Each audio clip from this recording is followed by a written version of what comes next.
Reese. Clone starts nodding off while we're on our way to the next Aku. Whenever she looks like she's about to fall asleep, she jolts awake and paces for a bit. After a few minutes of this, Screon leads Clone to a chair, where she falls asleep almost instantly. "I'm glad someone got some rest before the trip," Screon says playfully. "My apologies. Clone can be a bit of a workaholic at times." "No problem," I assure her. "I'm used to workaholics." Everyone's a workaholic on Outlier. "That's right. Clone mentioned you live on a research base," Screon says. "That must be exciting." Exciting. That's what everyone says. Yeah, it is, I agree. Screon looks a bit worried by my answer. I smile and Screon smiles back, but she still looks worried. "Why did you decide to join a research base?" she asks. "I didn't.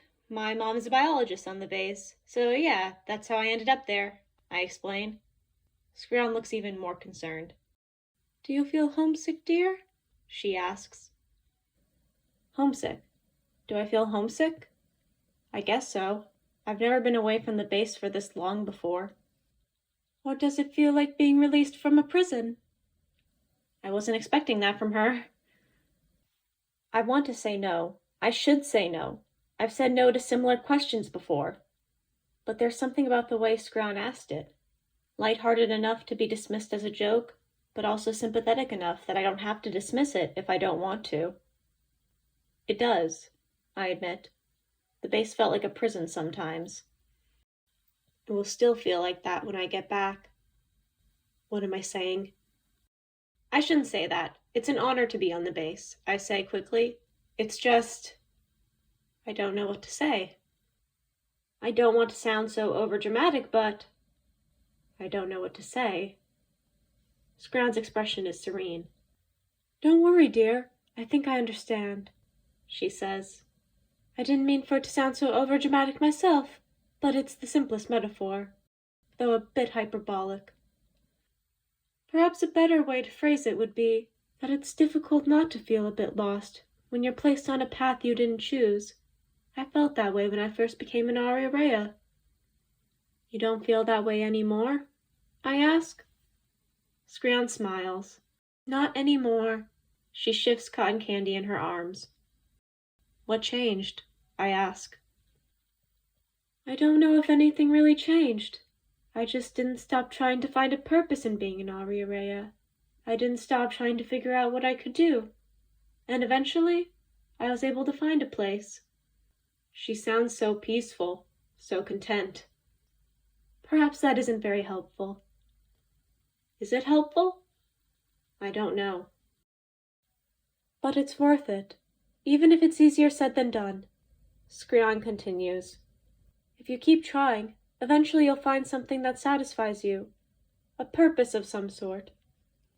I nod. I don't know what to think of that. Screon, I'm surprised you haven't given that speech to Cologne yet. You've given it to every other Aria. I don't know if it would help her. Reese, what am I going to do when I get back to the base? Maybe I'll be able to help form the actual diplomatic tie between Earth and Pagos. But how much can I really do? I'm not a government official. I don't have any legal power. I don't have much I can offer. I can probably call Cologne a friend at this point. Maybe even Screon. And I have the notes I took. That's something. Do I even want to be involved in diplomacy? I don't want to iron out peace agreements in a meeting room, locked in another cage, barely able to see any progress. I'd rather stay on Pagos, collecting notes and meeting the other Ari ladies. Maybe learn their language. Maybe help Cologne with her crystal stuff. Maybe I should just focus on helping Cologne for the moment. What's stopping her from making a crystal? Well, help her as much as I can. If she hasn't figured out what's stopping her, I don't know if I could. But someone has to figure it out. Cologne. We're here. What? Once I'm awake, I find Reese and Screon ready to head out. I fell asleep?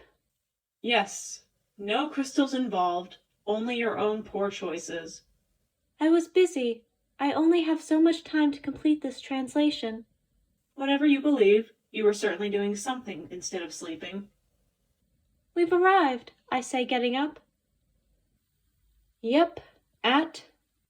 Reese trails off. Aegina, I finish. Aegina. Reese repeats.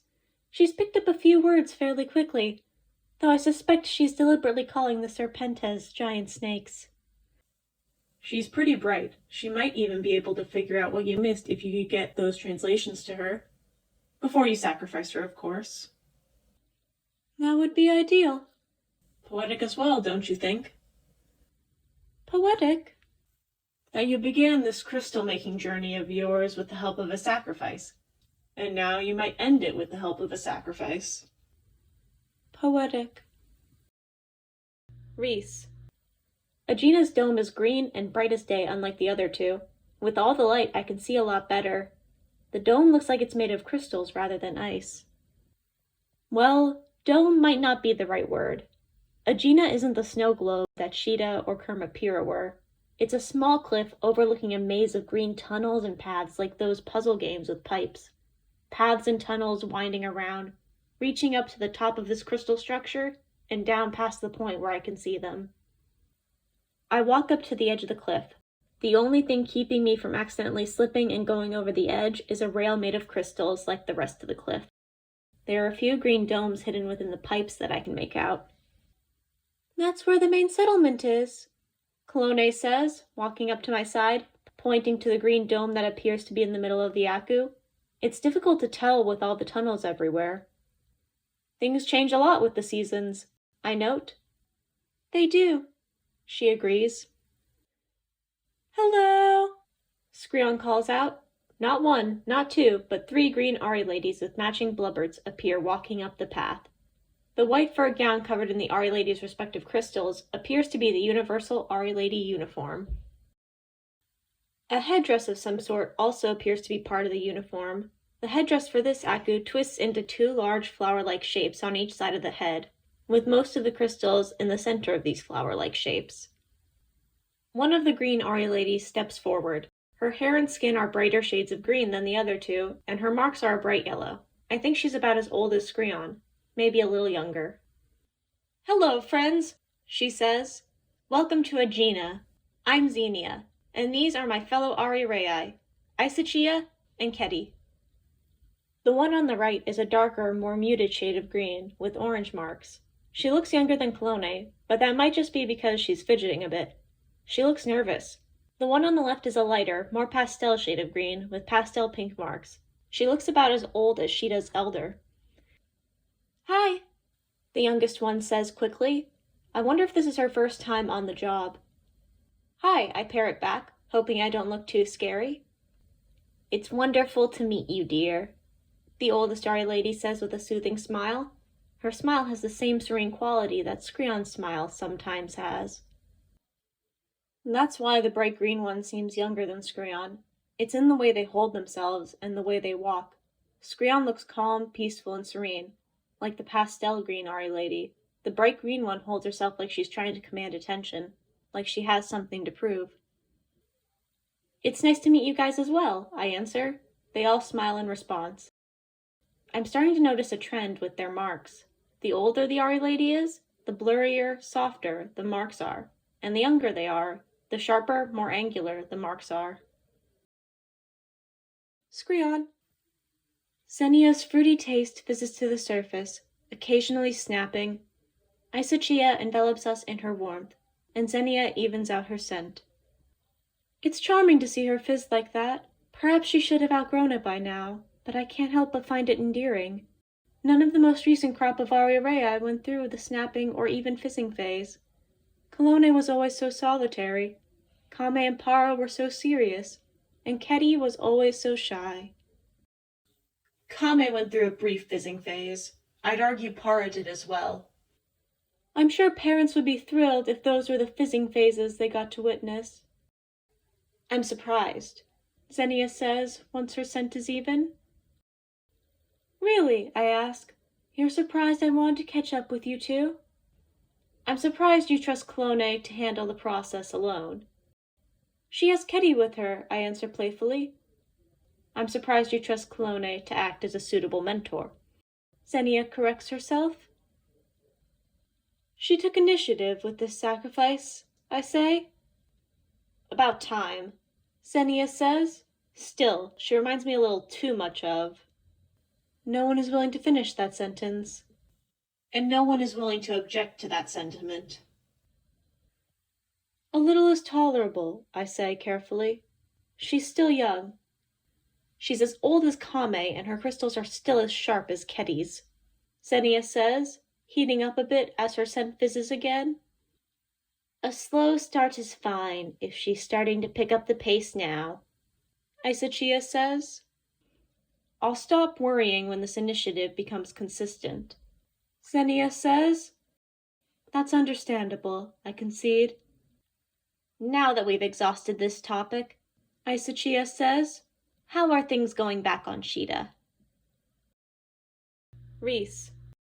So, what season is it? I ask, as we walk through a tunnel of ice. I think I can see water running over me. It's Bukornitum, the season of the Bukorni, Ketty answers quietly.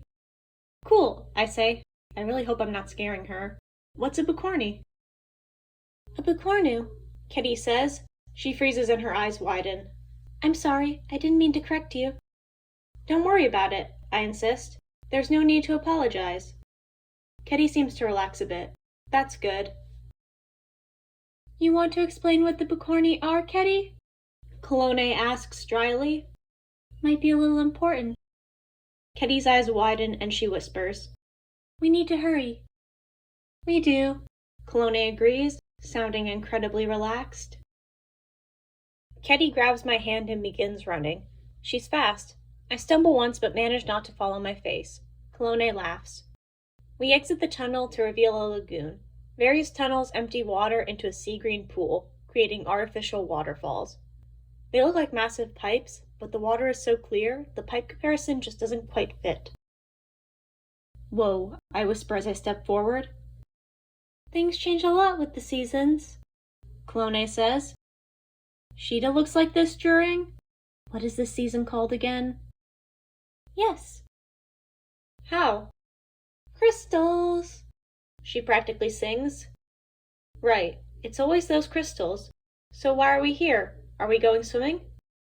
No, Ketty says instantly, grabbing my arm to make sure I don't just jump in the water. I wouldn't recommend it, Clone says. Okay, I promise I won't, I say, and Ketty lets go of my arm. But why not? Ketty grabs my arm again. Clone laughs. She's not going to jump in. She just likes taking notes, Clone says. Ketty lets go of my arm again, a bit more reluctantly. The Bukorni and other creatures, Ketty says. That's why you shouldn't go in. So what are the Bukorni? I ask. They're, Ketty starts and stops, burying her face in her blubbert's fur. A type of animal or creature? She looks to Clone. You'll see. They'll come by soon enough, Clone says. But Ketty is essentially correct. Ketty smiles at that.